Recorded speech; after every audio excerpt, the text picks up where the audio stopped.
Hello and welcome to Man Alive. I'm your host, Shayna James, and I am so excited to be here today with Katie Hendricks. I would call you one of the mothers or grandmothers or however you like to be called. I don't want to insult you. One of our mentors of conscious loving, one of the biggest, one of the best. And thank you so much for being here with us today and for all the work you've done to teach people to love consciously and to show that you're in a relationship with Gay for 40 years, is it at this point? Well, actually, we've been in a relationship 42 years, but we celebrated our 40th wedding anniversary last year. Amazing. And loving what I see from the two of you is the vibrancy, the love, the aliveness. It's just deepening over time and such an incredible inspiration. Most of us do not have any examples of Well, that's one of the reasons that we show up, and particularly that we show up together, because we want people to see what is possible. We didn't know what was possible. It's not as if we just kind of fell into this because when we got together, we knew one couple who had a really great relationship, and then they split up. And so we really just decided to dream it up. And everything that we teach, we practice. And so we know from our own relationship, but also working with thousands of people all over the world, that if people will give themselves a chance to practice these skills, they really do work. Beautiful. Beautiful.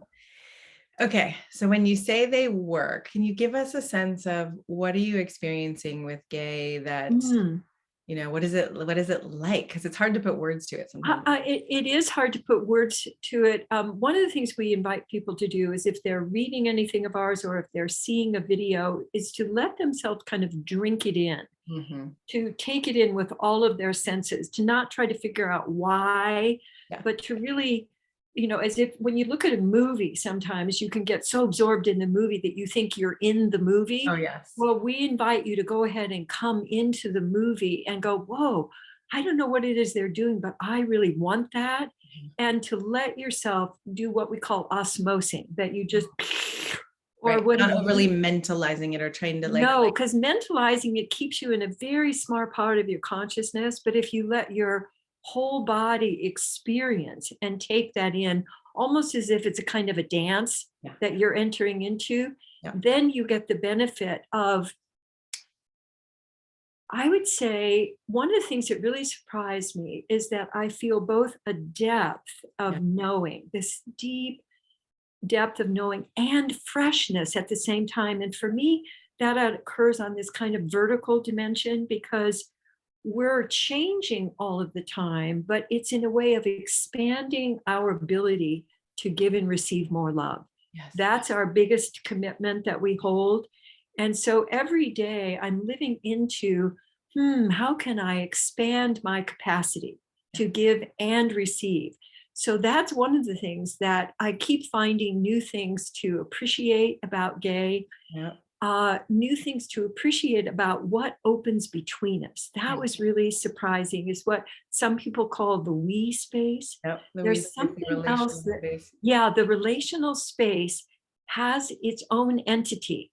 It's not him or me, it's this other space that we can both feel into. It's renewing.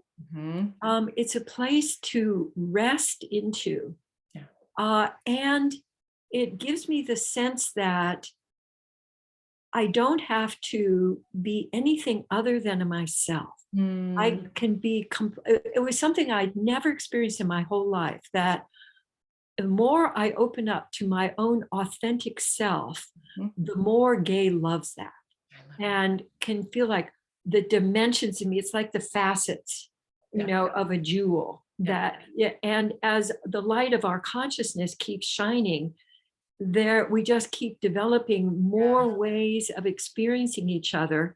So the element of discovery, because you think one of the characteristics, one of the myths of long-term relationship is that, it's the same old. You can we already know each other. No one's compromises, that's just complete bunk. That what you can keep doing is expanding your own I like to think of us as different instruments in an orchestra, and Uh-huh. that each of us has our own unique way of being in the world, Yeah. but it also blends with the other instruments in the Yeah. orchestra to Okay. create a unique melody. And Yeah. it's the melody that has become just so incredibly interesting. This is so Yeah, you beautiful. had something that came up. Yeah. Yeah. So I love what you're saying. It's so beautiful. And to me, you're speaking my language. And I have that sense too. To me, it's a spiritual practice too, of like, okay, who am I and who is my partner and who are we becoming? And, the authenticity piece of I can be me. And I have learned through lots and lots of work and struggle, right? That I can bring those really vulnerable, authentic parts. Yeah. And when I imagine someone listening to you who hasn't, done 20 or 30 years of work, that those are those really scary moments, right? Like, Yes. wait, I can really show this part and my partner's going to love me more. Isn't that going to make my partner want to leave? And so how do you support people in those crux Yes. moments? Well, one of the things that I noticed several years ago is that at the base of all problems is the problem of fear. Mm, And that when people are stuck in fear, yeah. there are two things that happen. One is that I'm not able to think. Yeah. So, because I go into reptilian brain and you go into reptilian brain, and we have Godzilla versus King Kong, and there's no thinking that's going on. Yeah. And the other thing that happens is Well, if there's a I'm, lot of thinking, right? But it's not clear thinking. It's like a lot of, well, I wouldn't even call it thinking because okay, you're not using your problem solving brain. I would call it reaction. there you go. Yeah. So reactivity, survival, depending on the old patterns. So moving into force and control, and escalating the adrenaline and mistaking that for contact. Yes. Okay, Because great. the other thing that happens is if I'm in fear, you look like the enemy. Uh-huh. But I'm not aware of that because I'm not in my problem solving brain. Yes. And so when I go into you're the enemy, it justifies my using force over, my trying to control you, my criticizing because you're the enemy. Yes. Yeah. And so that disconnection, I think, is one of the biggest problems that we're experiencing right now, is because people are feeling isolated. They're not, and they go into the addictions to Yeah. try to get some kind of nourishment. But as we know now, the only antidote to addiction is connection. But if I'm in fear, I can't connect. So, the long story short, I've invented a whole body of work to help people befriend fear. Yes. And that includes something I call fear melters, which are Yes. very Oh, I know these. simple These are so good. body movements that allow us to move from fear to presence. Yes. So I think of it not as a panacea, but as a portal. Okay. So if I'm using fear melters, and I'm doing one of them now, I'm doing oozing, Okay. which is the antidote to fight. And if I'm oozing, I cannot fight in that moment. It gives me the opportunity to connect with you, to connect with my partner in a way that allows us to receive nourishment from each other. Because Beautiful. in fear, I'm not receiving any nourishment. And I go to adrenaline, just like people go to chocolate and go to liquor. And, because I think it's good, while I'm eating it, it's wonderful. And then it wears off. And adrenaline gives you that, ha ha ha, In the moment. being right in the moment, but then it drains off very quickly. And because it's a short acting addictive drug, you have to get more of it. And so people then tend to escalate the drama, which is so much of what we see going on around us. And it's so hurtful to relationship because it solidifies that sense of being enemies. So the first thing I do with clients is look at what's your fear signature? Mm-hmm. How do you know when you're scared? Right. And what can you do right now to move from fear to presence? Something that you can practice so that you can begin seeing your partner as an ally. I love that. And that was one of the biggest moves for me in my relationship with Gay, was taking on the commitment of seeing him as my ally. Yeah. Because we both came from very critical families and we're both very smart and very stubborn. And so we would go to our critical corners and we would lob criticism at each other. So one of the things we decided really early on in our relationship is that we were going to stop that. Beautiful. We went cold turkey on blame and No criticism. blame, no criticism. And what we did instead was move to, in that moment, we moved to genuine appreciation, Mm, which was, first of all, being sensitively aware of. It's not a Pollyanna move. It's really giving my sensitive awareness, as if I'm, when you see a new baby yeah. and you want to touch and you give that very sensitive awareness and you're looking at all the different qualities and like, oh, really taking in this newness. Imagine looking at your partner and at yourself the same way. Mm, So yeah. moving from criticism to appreciation is the number one move that allows people to open up the space to be able to explore rather than being in fear and in that cringe of Yes. fear that most people are in right now.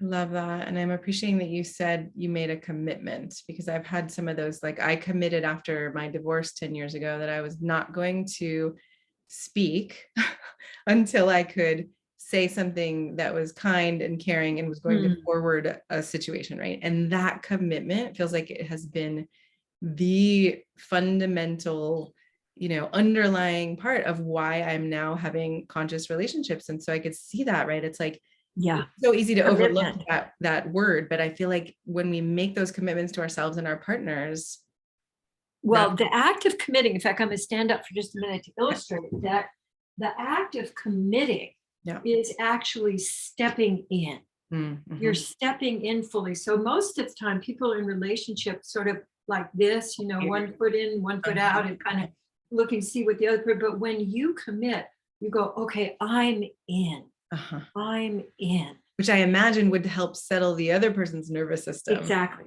Mhm. Exactly. And Mhm. it's something, a lot of people say, well, I can't be myself because it would hurt the other person's feelings, or I'm afraid of how they're going to respond. But Yeah. when you commit, that's between you and the universe. Say You're more about saying to that. the universe, I'm in. So regardless of what the other person does, here I am. Okay. And I can recommit. So the other thing that has just been revolutionary is that committing is just the beginning. Right. Yes. We So have to committing, recommit. people go, okay, I committed. And then if I forget the commitment or I lose it, I failed. Yeah. Instead of looking at, okay, now it's time to recommit. So what a lot of people do is they break the commitment and then they beat up on themselves and then they feel bad and then they have a, and all of that has no transformative value. So we think that works. If I just blame myself, it's like doing penance. Yeah. But the only thing that really works is to recommit. Mm-hmm. And then I'm using all of my attention to move in a chosen direction rather than kind of spinning around in this little eddy, where I'm not really going anywhere. Right, which I really sometimes we have a pool out and back, and one of the big things I do when I'm swimming is save bees. Uh-huh. So when they're in there and they're going round and round, Yeah. and I bring one of my little pool toys underneath them. Sometimes, they get all frantic, but if they let me just lift them, Yeah. then they can make a new move. But if they're caught in the, then they generally go under. Right. So I think that the less attention we give to drama, Yes. and the more to simply recommitting, Mm-hmm. the more we move in. Actually have to feel. I was just getting a sense when you said that we have to feel the vulnerability and the tenderness, the openness. Yeah, because the fear protects us. Mm-hmm. We contract in fear. Openness, can bring more like, oh gosh, what's going to happen? I don't know. Mm-hmm. And that vulnerability is also a place where fear can come in, where people then kind of cover it up, with a role or being tough or saying, that didn't really affect me. I don't, nothing's wrong. The whole, what I call the British exchange with something wrong. Are you all right? The other person says, I'm fine. I'm fine. Nothing to see here. Nothing to see here. But really letting another person in, I think is what so many people long for. Yes. And so many people are really, really scared of. And I have felt most appreciated and most valued when Gay lets me in. Mm-hmm. And This is good most for men men, to hear, men who are listening, right? That when he actually lets you in, you yeah, feel he that. lets me in to be with him. Like recently, his brother, it's his last living relative, has Parkinson's, Hmm. and the disease had been progressing, and so he was talking to his brother who lives on the other side of the country, and I could tell that it was really affecting him.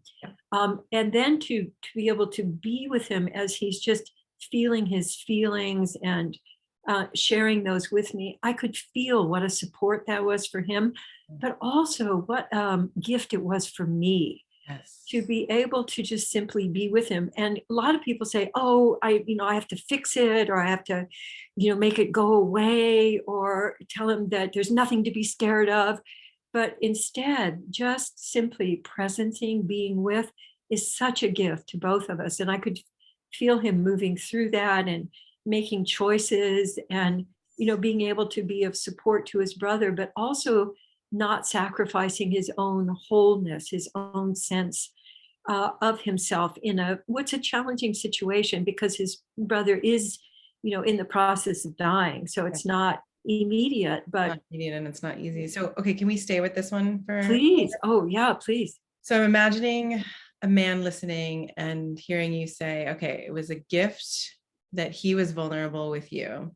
Yes. I think some men recognize, oh, I really want that. I want my partner, if the heterosexual relationship or any Right. relationship, Yeah. I want my partner to be, to hold space for me, to love me. Some men are like, wait, what? I can't even conceive of that. And so Yes. how do you work with the men who, are starting to try to, like, okay, I could imagine maybe starting to be more vulnerable and receiving love from my partner, but what would I even say, or how do I bring it up, and how do I do it? Well, one of the ways we play with that is what we call persona play. Okay. That we nobody lives all the time in their essence. Yes. So what we say is that essence, who you really are at your core, we all start out that way, but sometimes very early on, your essence becomes inconvenient for your caretakers. Yes. So we adopt roles, and those roles are doings. Yes. So our essence is our being. And most of the time for babies, we go, oh, and we just appreciate their essence. But then when people get grown up, we load all of these other roles on them. And so what we do is actually play with what were the roles that you learned that would get you attention. Mm-hmm. Because here's the thing, that human beings require attention. Yeah. We need attention as much as food and water. And people don't realize that, like, oh, I don't need attention. And particularly men are raised with this, well, we don't really need attention. We provide attention for others. We're the providers. And so actually playing, we have something we call the persona interview that we've used for many, many years, that allows people to get acquainted with their different roles and to actually begin to play with them rather than being at the grip of them. Yes. So we're not asking people to like go naked in the world, which is really impossible, but to wear your personas the way that you would wear different clothing. Right. Because And you don't put them personas, on, or you're conscious of them. So then you can take yes, them on and put them off versus, oh, it's stuck to me and I yeah, can't. I'm stuck. And if I take this off, I'm afraid there's going to be nothing underneath it. It's, And so recognizing that to get along in the world, you need personas. Mhm. And so one of the things we look at with couples and partners, because it goes for colleagues and friends as well, is what's your attention economy Ooh, okay. in your relationship? So what are the ways you like to get attention? Are you getting attention the way you really like to? So a lot of times men have not ever actually even asked that. Nope. Like, and so in our latest relationship book, Conscious Loving Ever After, we actually have something we call customizing appreciation, because appreciation is the cleanest, most nurturing kind of attention that you can give to yourself. And it also gives you the most ROI. It gives you the most return right away on your investment. And when especially men start learning, like, I'm not trying to get you to get rid of those roles, because those have been useful for you. you use those because they worked. That's what we forget, is that I like to say that people come into a party that was already going on. When you were born, you didn't get to have the party hats. Some of those were already given out. Right. Like in my family, my older brother had already gotten the hat that was called number one.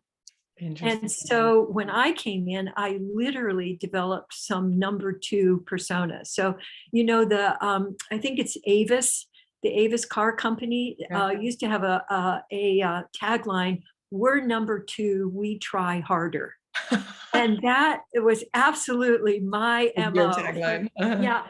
So throughout my life, I was trying harder because I was number two. And so when I met Gay, he's as much older than me as my older brother. And so some of our early dramas were about number one and number two, because he was already a published author.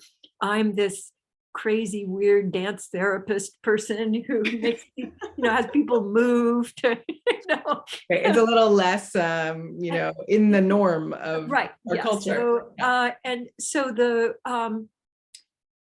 sense of where do you get your value, and what kind of attention are you giving and receiving in your relationships is something that we really circle around and keep coming back to.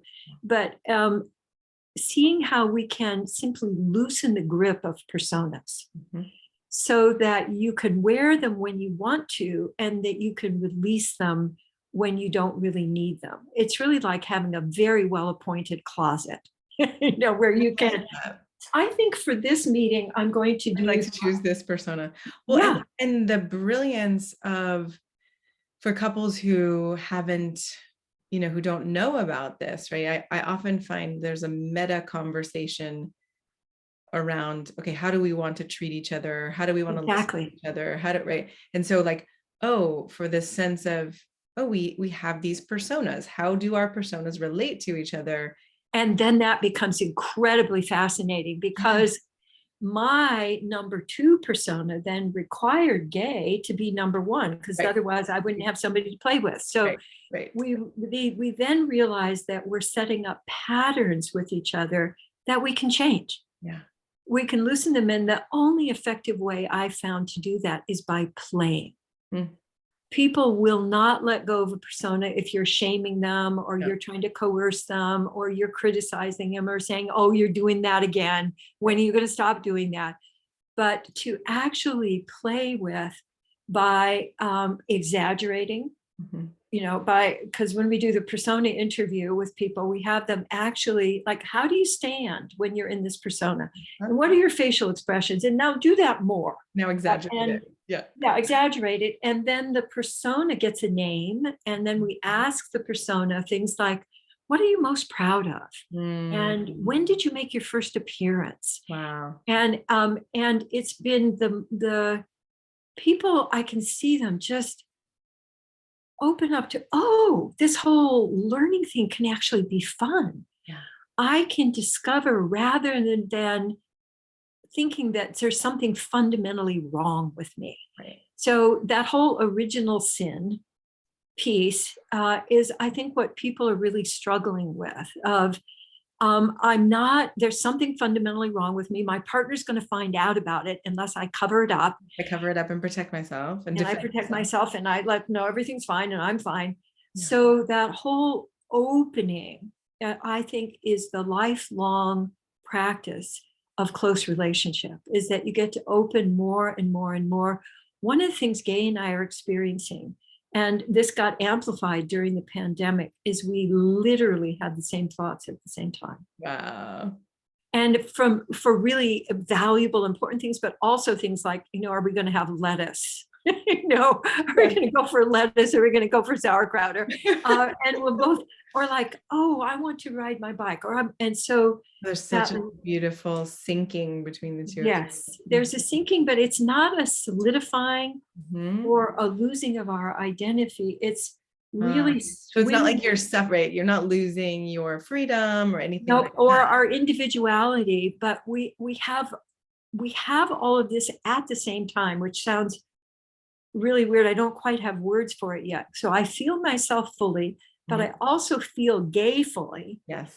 I feel the dance between us, but I also feel the space around us Yes. that gets generated by that interaction. And it creates all kinds of magic, just in terms of, things showing up that we need, new people that could benefit, that not only we could benefit from, but the things that we're doing in the world. So meeting people that could further this larger goal of ours of creating a world where everybody is expressing themselves authentically and focusing on their creativity, but also taking responsibility for their choices. That's one thing that's kind of missing right now, is of people taking responsibility for their choices. Thank you. I'm wondering if we could go back a little bit to the other side of the dynamic. Oh, sure. We can go anywhere. Okay, so there's the revealing side, and then there's the receiving someone's revelation. Yes. And like you said, okay, sometimes people think they have to fix, or they have to change, or they have to do, and just, being there and being loving is really where it's at.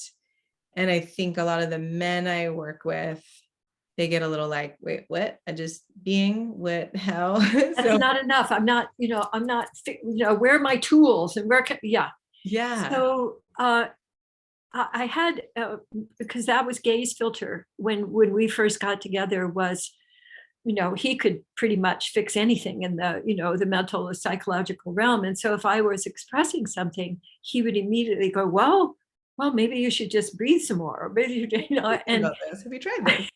and so I remember one day just saying to him, I would really like to just have you listen. I don't need you to fix me. Mhm. And he was able to hear that. So that was also right. That's on his, yeah, that was, yes. Can actually receive and not defend and be like, well, I'm doing my best, or I'm trying, this is what needs to happen, or right. Going immediately. And that's also going more mental rather than going into feelings. Yes. And so we have kind of a presenting frame that we suggest to people, which I think is useful for men, which is the first thing is actually turning fully toward. Okay. People don't realize, and especially if, because we have so many things going on, this whole multitasking thing. So to actually give your full attention to your partner or your colleague. So that is a physical turning toward. Mm-hmm. And then sometimes a physical turning toward comes with some little distortions in posture. Trust, or frowning, but closing up in some way. So literally opening your body. So turning toward, opening your body. And then the most important thing, breathing. Mm-hmm. Because when people get scared, they stop breathing. And so if you're feeling, oh gosh, she's going to say something, and oh dear, I don't know, people stop breathing. So if you turn toward, open your body, and then really focus on relaxing your belly on the in-breath. Mm-hmm. So if you're going to tighten on the out-breath. You can do a little on the out-breath, and then opening on the in-breath. Mm-hmm. And that way, you've got a frame for you to begin to practice. So if you're wondering what to do, focus on those three things. Okay. Breathing, like, did I stop breathing? Okay, I'm going to breathe again. Now, for me, that involves also moving. I can't breathe without moving. Yep. And so a lot of people too get frozen in their bodies. Yes. And so just doing a little bit of movement keeps you present. And then, in fact, on our in the last few years, I've developed our foundation's website, which is foundationforconsciousliving.org. And it's full of free videos about how to do these things. Beautiful. And so we have something called the basic toss. Mm-hmm. And that is to keep the interaction going. Mm-hmm. And so it's a very fun activity, but the basis of it is these three things that you say. Tell me more. Mm-hmm. What interests you most about that? Mm-hmm. And then what happened? And those three things are so reliable for keeping the interaction going. So I'm not bringing in, well, why'd you feel that way? Right. I thought we'd worked that out already. But if you keep yourself, like if you use these three things and you practice, simply even tell me more. Yeah. And even though Gay knows these, they still work with him. They Still seem work. really, really simple. And especially what interests you most about that. That's one of Gay's favorites. Yeah. Because then he can go into, oh, really, what is that interests me? And then it takes him into more discovery. Right. So if And men people are play with wondering, those a little bit, like, what matters to you most about that? Or why is that important to you? Is it okay to shift the I language? would stay away from why, Okay. because why takes you mental. Mhm. So at the beginning, I've really found that people do much better if they just simply Just stay with follow the these, template. follow the template, and then you can play with it. Okay. But I want people to be able, because these work. The reason that we suggest them is that we've tried them out with lots and lots of people, and they actually do work. And they work really well too if you add in fear melters. So if I get scared when I'm listening, I just add in the fear melters, which are also on the website, showing you how to do it, videos showing you how to do it. And what we found is that your intention is really palpable. So even if you're awkward, you don't do it quite right, you mess up, the other person really can feel your intention to Yeah, I connect. was going to say that it's like if you're actually in your heart and you can feel your heart, and some people need help with that, Yes. then it goes over really well, even if it's awkward. But Yes. it is hard sometimes for people to access their heart and really feel that care when they're feeling either on the spot, like I've got to do something or I will be not good enough, Yeah. or if there's a sense of frustration between the two people. I love that your little Well, cat's paw is sticking up. oh yes, she's cleaning herself. I'm gonna just there's a cat for all of you. This is Allie. Allie loves to be with me when I'm she does have her leg up like a semaphore. What I have found is that when people react in that way, are not able to go into their hearts, is because they've been wounded in their hearts, and generally, as kids, because very open-hearted, wanting to, can feel the distress of a parent wanting to help and then being shut down in some way or another. That wound, acknowledging that, for I think anybody who can really feel the wound in the heart, that's where we love one of our fear melters is called love scoops, where you reach out and you bring in love and you give it to any place where you're feeling that distress. And so the combination of these body intelligence skills takes us into whole body learning rather than just head-centered. Mental, yeah. The spin of it. Yeah. Which we've all learned. This is so powerful. Thank you so much. And oh, you're so welcome. We could do this for days, years.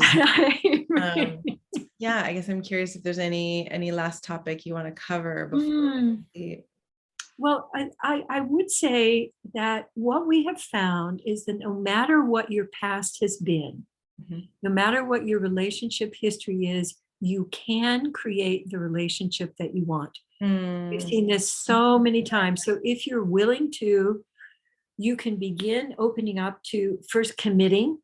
So I'm committed to, or even I'm willing. That's a great place to start. I'm willing to learn how to create the relationship that I really want.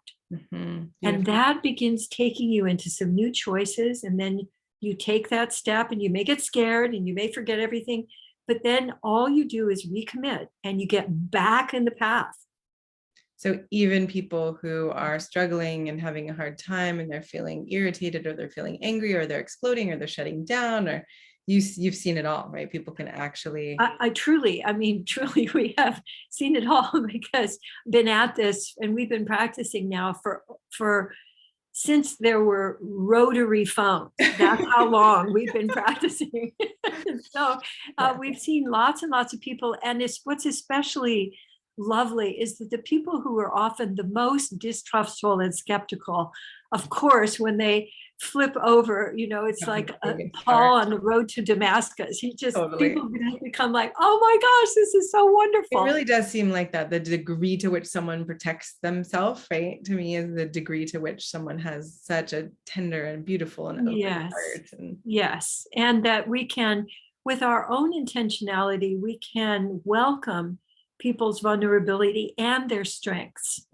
So we have this. I think the other thing that I really want people to know is that we live in such an either or world right now. And that I think that we're being called as humans to be able to occupy polarities. The full range and the polarity. The full range. You know, I love you and I'm really scared. I love you and I don't like what's happening right now. I want to do something different and I don't know how. I love you and I'm really mad. So those, and that they can exist at the same time. Consciously. You know, yes, consciously rather than sabotagingly. Yes, yes. Oh, thank you so much for this. Oh, thank you. It's such a pleasure to connect with you. And I know that that you're a good person because Allie is still here. Still here. She's very discerning because she's left the room on many occasions like, no, I'm out of here. So yeah, I'm not doing this anymore. What's the best place for people to find more about your and Gay's work? There are 3 places. So to find out about our seminars, where we have body intelligence and conscious loving seminars, you can go to Hendricks.com. And that's Hendricks with a CKS, not with an X. And if you want to find out more about fear, how to find your fear signature, how to the tossing, all of these different ways that you can support your growth and people you care about, you can go to foundationforconsciousliving.org. Awesome. And we have a Facebook page where we have daily relationship tips that have come from our work. I wrote all of them. So they're all daily tips. Amazing. Yeah. And lots and lots so every day. And that is either Hearts in Harmony or relationship advice. So we have a page on Facebook that we've had for a very long time. Beautiful. Thank you so much. Thank you. My pleasure.